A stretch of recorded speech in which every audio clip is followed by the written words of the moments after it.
Сәлем достар. Біз бүгін осындай күміс тұмарлы құрақты бастаймыз. Міне осындай болып шығады. Менімен бірге болыңыздар, менімен бірге құраңыздар. Біз күміс тұмарлы құрақты құрау үшін бірінші астына осындай бөзді алып алдық осындай. Және ортасын табу үшін мынадай 4 бұрышталып кесіп қойдым. Және 6-да 6 ортасы, сосын осындай қызыл материал және жасыл материалдан құраймыз осы екі цветтен. Бұл материал өте жұмсақ мақпал, сет негіз, сондықтан бидай шүберекпен, бөзбен, осындай әртүрлі материалдармен астын салып құраймыз. Және де осындай күміс тұмарлы осынымен істейміз. Тігіп бастаймыз. Ең бірінші мына ортасын белгілеп алдық. Осыған 6-да 6 мына 4 бұрыштымызды айналдыра тігіп аламыз.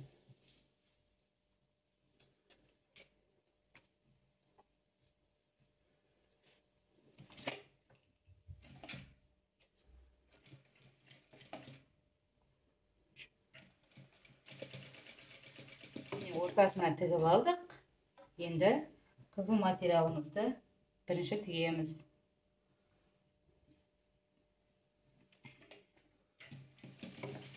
Және де мына құрақты тіккенде басында және аяғында закрепкі береміз.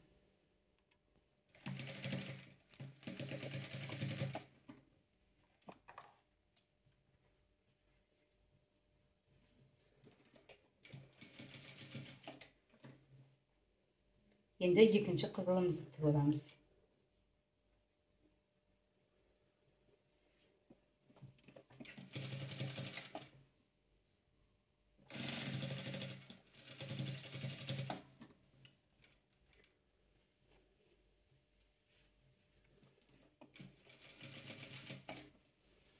Енді жасылымызды тігеміз.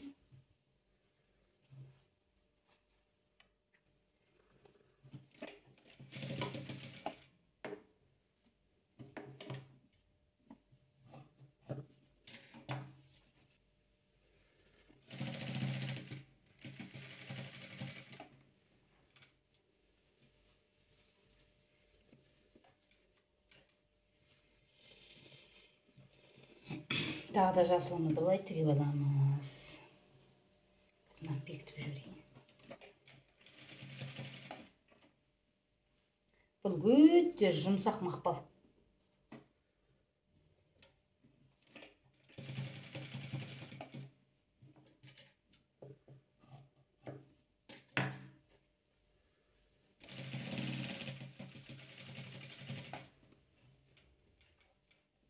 Енді тұмарымызды саламыз, күміс.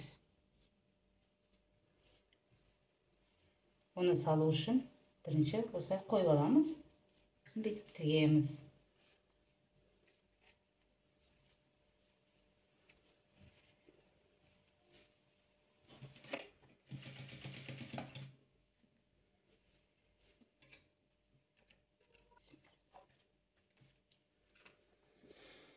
Екінші міне.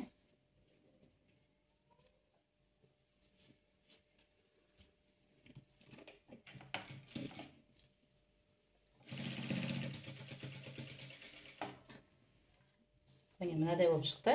Енді мына жерге тағы саламыз. Қиып дайындап қойған осындай күміс түсті тұмарларым.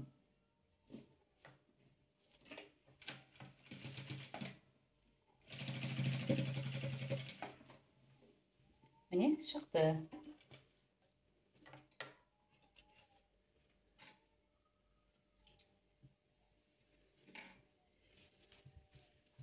Енді қайтадан қызылдан бастап тігеміз. Енді қызылды тігеміз.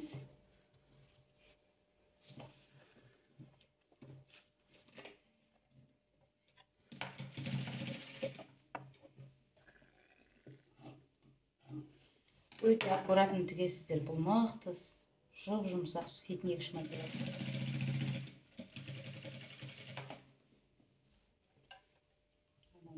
Қарай қайырып аламыз.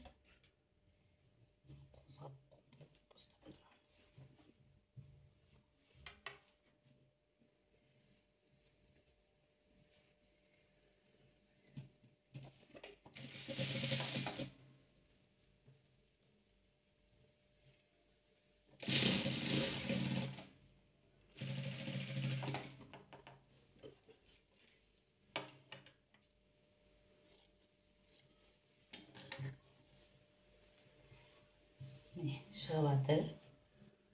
Енді жасыл цвет.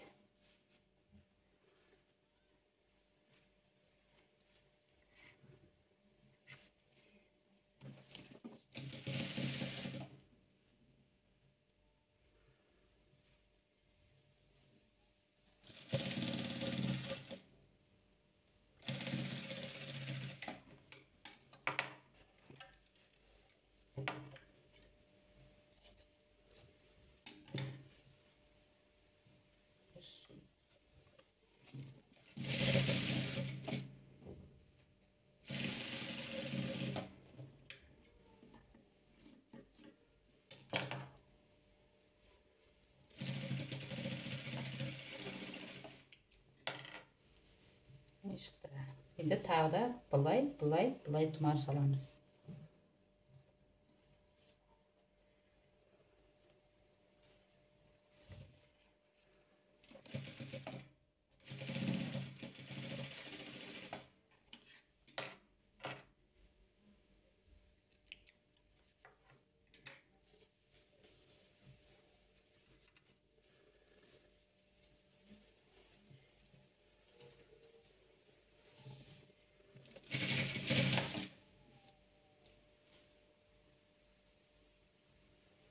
Ne? Екіншісі.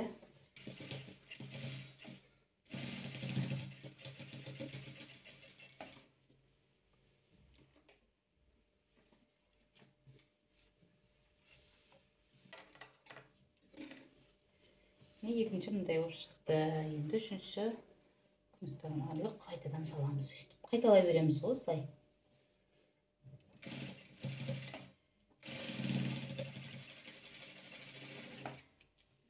Томаршаны салған кезде мынаны басын закрепка беруге де болады, бермеуге де болады. Енді қайтадан қыздырамыз.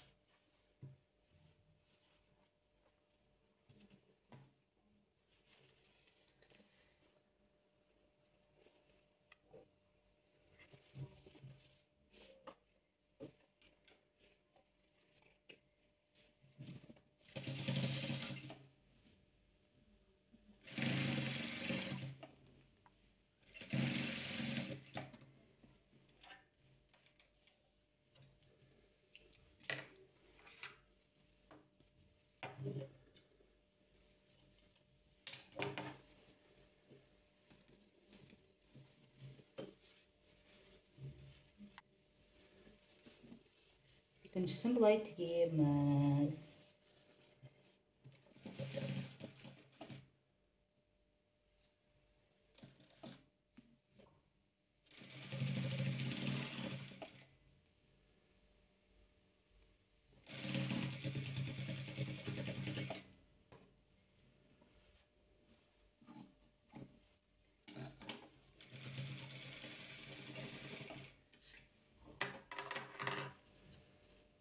Арты мындай болады.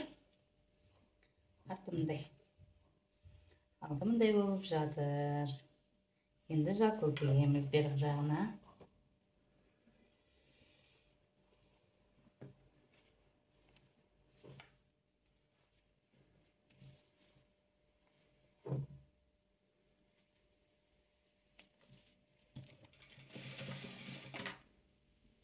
Міндетті түрде закрепка береміз мына нені бастаған кезде.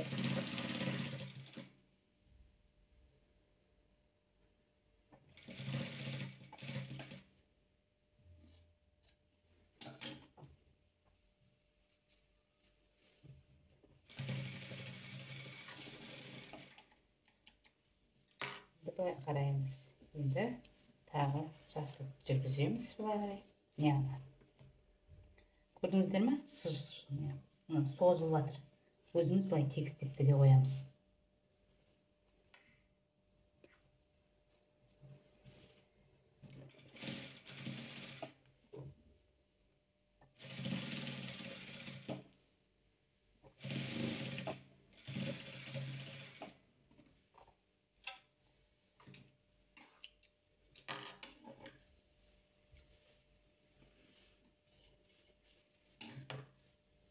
Және тағы да мынадай күміс тұмар саламыз.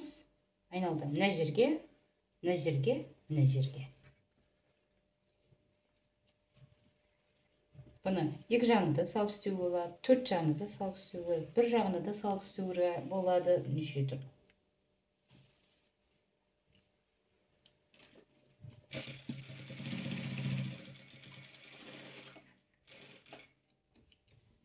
Тұмар құрақ салған кезде мынау өйтіп мына жерге келіп тұру керек.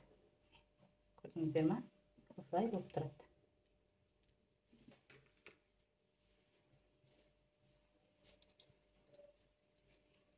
Қоясыздар да мынаған келтіріп тіге бересіздер.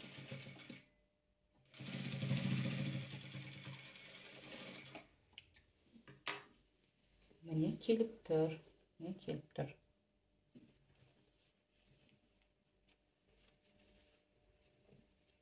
Үшіншісінде осылай істейміз құрап. Осылай тігеміз тұмарды.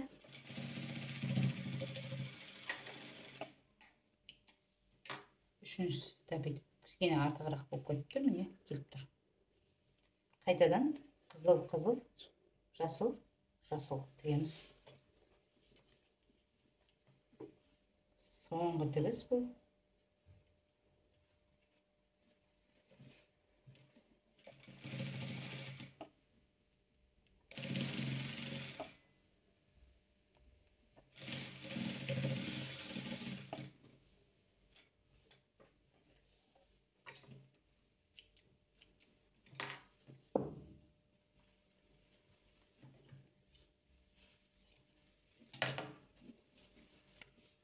Енді бұлай қызылын бұлай қарай тігеміз.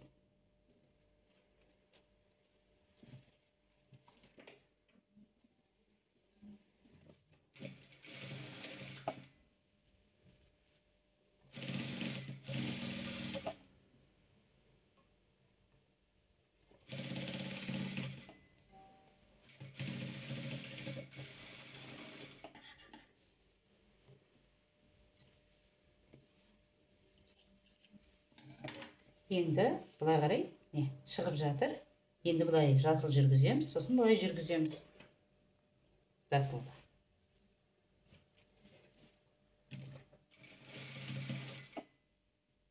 Өздеріңіздің фантазияларыңызға байланысты әртүрлі цветтер қоюларыңыз болады. Мына жерге, мына жерге.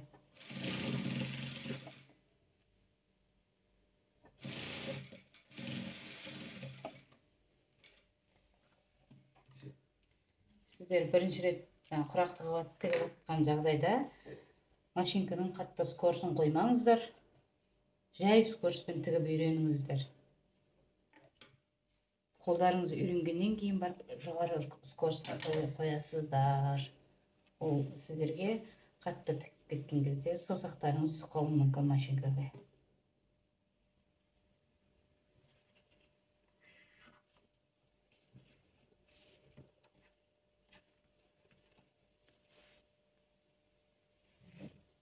Себебі, сіздерге айтып жатырған себебім, мен өзім тігін саласында жұмыс істеп жүргеніме уже 10 жылдан асты. Мен түрлі машиналармен тігіп көрдім. Басында енді шамалы сақтық шарасын машинамен тіккен кезде абайлау керек, қол тігіліп кетеді деген сияқты. Сондықтан сіздерге ескертіп айтып жатырғаным.